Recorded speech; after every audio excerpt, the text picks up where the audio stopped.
Hello students, today we are going to calculate a 4-degree polynomial equation, also called as the quartic equation, on a calculator. This equation is written here as 1d4 minus 1.067 d cube plus 0.284 d square minus 2.4d plus 0.64. Okay, and this equation is equal to 0. The general form is written as ax4 plus bx cube plus cx square plus dx plus e equal to 0. Since this is the 4-degree polynomial, so we will get 4 output out of it. Okay, x1, x2, x3, x4. The coefficients are a is equals to 1, b is equals to minus 1.067, c is equals to minus 0.284, d is equals to minus 2.4, and e is equals to 0.64. Let's start the solution on the calculator. Okay, we have the coefficients written on the left hand side.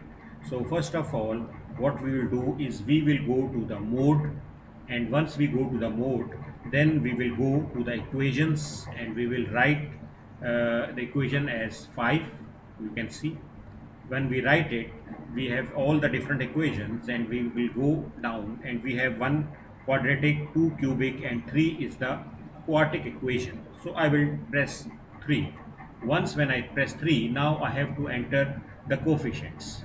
The coefficients will be entered in this way. First of all, we will enter 1, and we will write equal to, press equal to, then we will enter minus 1.067 minus 1.067, then we will enter c is equals to 0.284, and we will again write equal, press equal to, then we enter d is written as minus 2.4 minus 2.4, and we will again press equal to, and the last coefficient of this equation was e is equals to 0.64, and we will write here, and then we will press and we will ask the calculator to give us the 4 roots of this quartic, a 4-degree polynomial equation.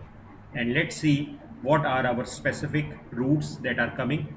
The computer is processing. The first one that has arose after the solution is basically 1.64. Then we will try to check the second one. That one is 0.268. 0.268. Then we will say the third root. The third root is basically minus 0.421. It is basically minus, if you look at it, minus 0.421 plus 1.13 iota. The fourth root will be coming over here, is going to be, let's see what it comes. It has already arisen, and the fourth root is also the same, which is minus 0.421 and plus 1.13 iota, but it is minus. So these roots we are not interested at all, because these are imaginary roots. So the roots that we are going to be interested in is this one, x1 and x2. The third root and the fourth root is the imaginary roots. We shall neglect it, and that is how you basically solve a quartic equation on the calculator. Okay, and remember, this was our equation that we have just solved it, and I hope it really helps. Thank you.